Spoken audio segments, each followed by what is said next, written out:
اعوذ باللہ من الشیطان الرجیم بسم اللہ الرحمن الرحیم رب اشرح لی صدری ویسر لی امری واحلل عقدۃ من لسانی یفقہوا قولی۔ السلام علیکم ورحمۃ اللہ وبرکاتہ۔ لاسٹ ایپیسوڈ آف الحمدللہ سیریز میں ہم نے بات کری تھی کہ اللہ سبحانہ و تعالیٰ کا غم میں شکریہ ادا کیوں کریں اور کیسے کریں۔ انشاءاللہ آج ہم بات کریں گے کہ اللہ کا خوشی میں شکر ادا کیسے کریں اور کیوں کریں۔ آج کل کا جو مسلمان کہہ لیں یا انسان کا نیچر کہہ لیں، جو ایک ہیومن بینگ کا نیچر ہوتا ہے، جب اس کے پاس خوشیاں ہوتی ہیں، جب اس کے پاس دنیا کی ساری نعمتیں ہوتی ہیں، تو وہ کہیں نہ کہیں اپنے رب کو بھول جاتا ہے، اپنے کریٹر کو بھول جاتا ہے۔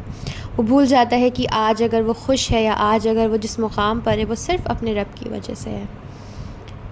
ہم لوگ خوشی میں اللہ کو یاد نہیں کرتے۔ جب بھی کوئی غم آتا ہے، کوئی پریشانی آتی ہے، ہم میں سے زیادہ تر جو میکسیمم مسلمان ہیں، آپ اللہ کے آگے ہاتھ پھیلاتے ہیں، آپ اللہ سے دعا کرتے ہیں۔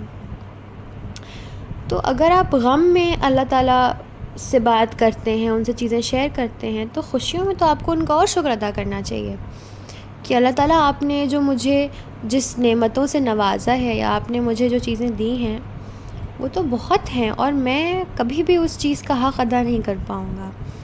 آپ اللہ سے بات کریں، اللہ سے شکر ادا کریں۔ شکر ادا کرنے سے برکت بڑھتی ہے۔ اگر انسان غم میں اللہ کا ساتھ دے رہا ہے تو آپ خوشیوں میں بھی دیں، آپ خوشیوں میں بھی اللہ تعالیٰ کا شکر ادا کریں۔ انسان کے پاس اتنی نعمتیں ہیں کہ اگر وہ پوری زندگی اللہ تعالیٰ کے سامنے سجدے میں پڑا رہے تو وہ اس چیز کا حق نہیں ادا کر سکتا۔ کچھ نعمتیں ایسے ہوتی ہیں جو ہمیں دکھ جاتی ہیں، جو ہم فزیکلی ایموشنلی فیل کر سکتے ہیں، لیکن کچھ نعمتیں، کچھ آسائشیں ایسی ہوتی ہیں جو ہمیں دکھتی نہیں ہیں، جو اللہ تعالیٰ کی آزمائش کے پیچھے کی بہتری ہوتی ہے، جو اللہ تعالیٰ کے فیصلوں کے پیچھے کی بہتری ہوتی ہے۔ اور بہت سی ایسی چیزیں ہوتی ہیں جو ہم لوگ کو دکھتی نہیں ہیں، لیکن ہمارے لیے وہ کہیں نہ کہیں ایک نعمت ثابت ہوتی ہیں۔ جو چیزیں ہمیں دکھ جاتی ہیں، ہم کہیں نہ کہیں ان کا شکر ادا کر لیتے ہیں، لیکن ان چیزوں کا کیا جو اللہ تعالیٰ کی حکمت کے پیچھے جو نعمتیں چھپی ہوتی ہیں۔ انسان کے اوپر جب آزمائشیں آتی ہیں تو انسان سوچتا ہے کہ کیوں میں سفر کر رہا ہوں، یا وائی می، یہ سوال تو بڑا کامن ہے، وائی می، میں ہی کیوں اللہ تعالیٰ۔ آپ نہیں سمجھ رہے اس کے پیچھے کی بہتری کیا ہے، کیوں آزمائش وہ آپ کے اوپر آئی ہے، کیوں آپ ہی چوز کرے گئے ہیں۔